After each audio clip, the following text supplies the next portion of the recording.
17 years ago, when I was 40, an invasive cancer had grown so large in my breast that I could feel it.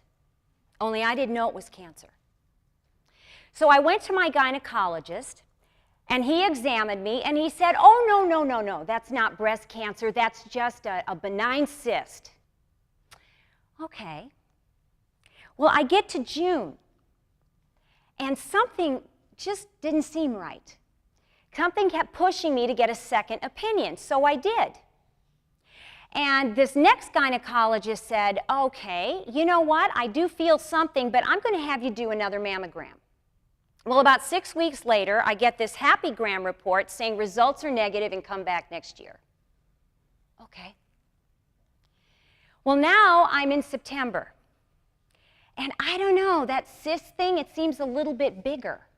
So I think, you know what, I'm just going to go ahead and I'm going to see a breast surgeon. I mean, he's got to know more, I thought. Well, he examines me, he feels the cyst, and he reads all of the reports from both of my doctors, and he says, "You know what, you need to stop second-guessing your diagnosis, and you need to accept the fact that you have a benign cyst." Well, I make it through October, I get through November, and by the time December hits, something is terribly wrong. I don't know, I kept thinking about my sister who at 51 had a double mastectomy. And I kept thinking, you know what, I know what's inside me, I know when something's wrong. So something just snapped. And you know what I did? I took responsibility of my own breast health, and I did my own research. And you know what I found out? I found out that the diagnosis of all three of those doctors was wrong. I found out that I am one of 45 million women who have what's called dense breast tissue, or DBT, for which mammography is not enough.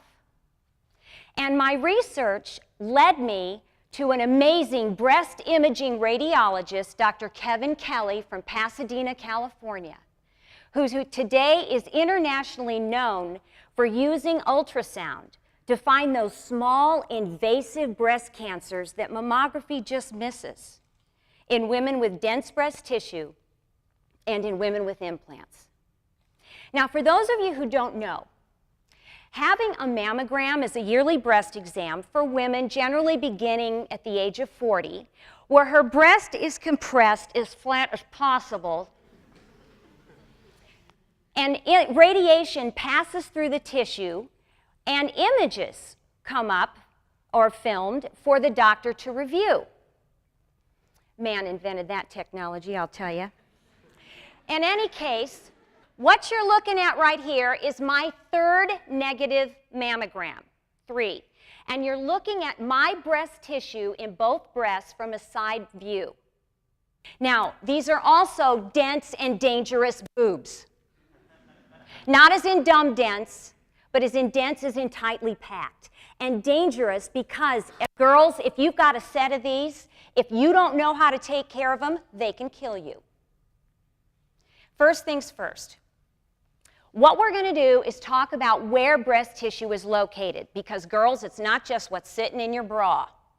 It's here, in your underarm, where your lymph nodes are located. It's up here by the collarbone. It's in between your breasts. It's along the sides of your breasts. And you need to know this because breast cancer can occur in any of those areas. Well, now you know where it is. What is it? Well, I'm going to make this simple, so you only need to learn 2. I want you to think about breast density as being either fatty or dense. And you know what? They're both normal.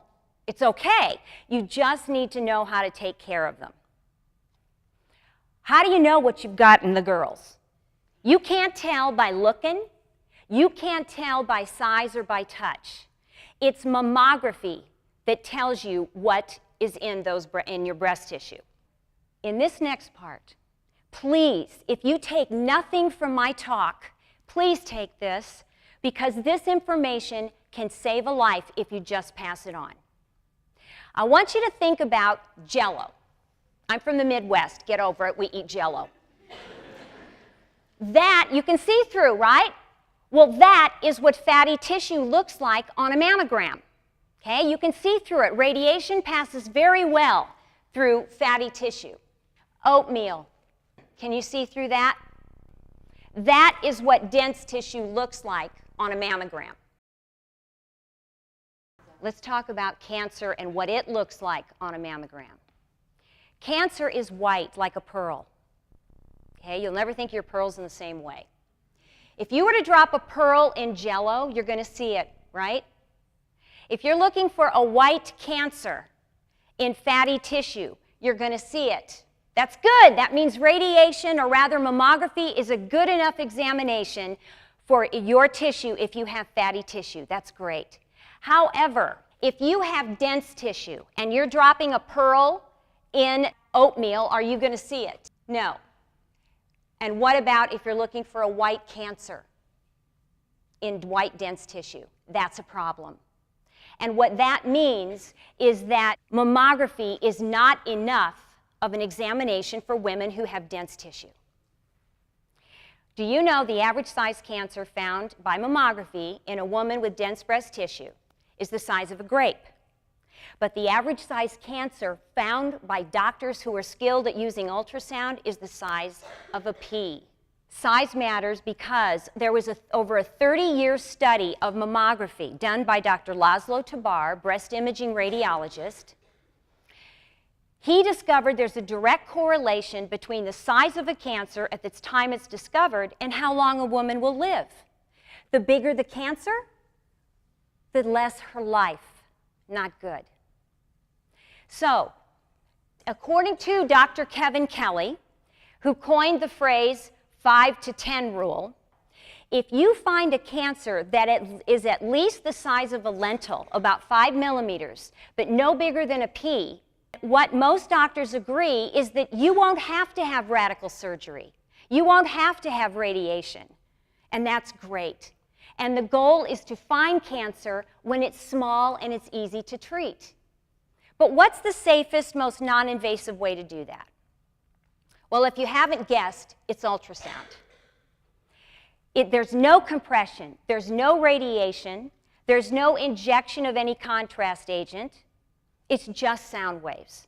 Now let's take a look at this. You remember, this is what dense tissue looks like on a mammogram. It's white. But on ultrasound, it's also white, and that's good. But here's the difference. Cancer shows up dark. And that is why it's easier to see cancer in a dense-breasted woman, because it's dark. Let's take a look at my ultrasound. That was back in 1998. You see that black blob in the middle? That's a walnut-sized invasive ductal carcinoma just getting ready to spread into my lymph nodes. And you know what? Maybe if my cancer had been found a year before, when it was smaller and easy to treat, I wouldn't have had to go through 8 rounds of chemo and lose the ability to have kids. But you know what? I am not the only one. Mammography misses over 50% of all breast cancer in women who have dense breast tissue. And take a second, I want you to think about this.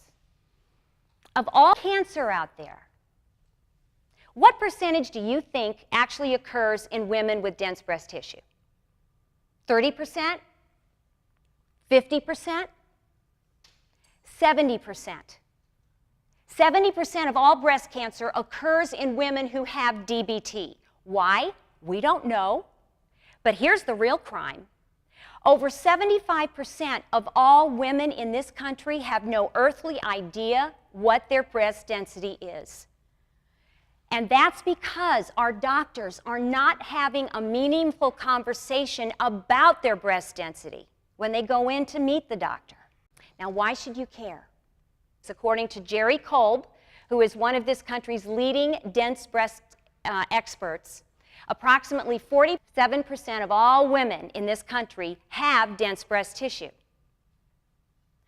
And one step further, the #1 killer of women between the age of 35 and 54 in this country is breast cancer.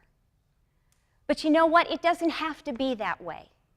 Something's got to change, and it's got to be the standard of breast care for women who have DBT.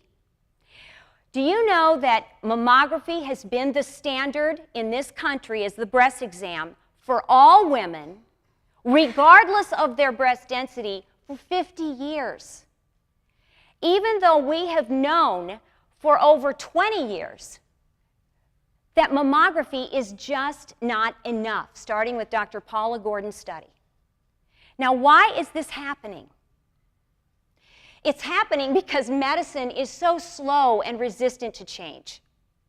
For one thing, it took over 30 years, and it took the American Nurses Association to finally help implement and see that the Pap smear is now the very simple test for cervical cancer. You know, I had a conversation with quite a few doctors who are really skilled in ultrasound, in detecting those cancers in women with dense breasts and in women with implants. And you know what they said? They said, well, you know what? In China, over 80% of all of the women in that country have dense breast tissue. We have 47. They have 80%. And in their medical schools, ultrasound is not only embraced as a major part of their curriculum, but it's the standard of breast care. But over here, instead, mammography is king. And in our medical schools, we barely touch the subject of breast ultrasound. So what happens, these doctors tell me, is that our doctors over here, unfortunately, they're not getting the education. So they lack the training in breast ultrasound. They lack the experience. Therefore, they're not confident in breast ultrasound, and therefore they're not comfortable in offering that exam to those women that come in. So what's happening is that savvy, dense-breasted women are now walking into their doctors and they're saying, oh, you don't offer that exam? Well, would you just give me my records and I'll go down to the street to the doctor who does? And you know what? It will be women who force this change. And it'll be women like Dr. Nancy Capello, who founded areyoudence.org. Because of Nancy's effort, she is a dense-breasted cancer survivor who single-handedly, between she and her supporters, have 22 states that have a breast density inform law that mandates that after a mammogram, every woman who has dense breast tissue is supposed to get a letter to inform her of that. And in that letter, it will state that mammography is not enough of an exam for her, and that she needs to talk with her doctor about what additional exam is right for her. Now, Nancy also has a federal bill that she's shepherding through Congress as we speak. And if you don't know, Joan London has just joined forces with her, another dense-breasted cancer survivor, who has publicly announced that her cancer was missed by not just mammography, but the new 3D mammography, and it was found by ultrasound. Now, there are also insurance codes, 2 insurance codes for new ultrasound billing. Ladies, ask your insurance company if your exam would be covered. I am not advocating that mammography not be the standard for dense-breasted women. I'm not saying that. What I'm saying is that mammography is not enough for us. What I'm saying is that you need both. They complement each other. Mammography finds those slow-growing calcifications, but ultrasound finds those fast-growing killing cancers. And together, that should be the standard of care. I am not a doctor, but I'm going to leave you with a prescription. Ask your doctor if you have DBT. Guys, you've heard my message today. Please ask the women in your life if they have dense breast tissue and share with them how to do this, what the process is to find out. Also, if you do have DBT, please schedule an exam and get that additional exam. And if your doctor has a problem with that, then you get your records and you go to a doctor who will see you. And finally, above all, please share this message and empower other women so that they too will go out, take responsibility, and if they do, as I found, a life can be saved. And that life could be your own. Thank you.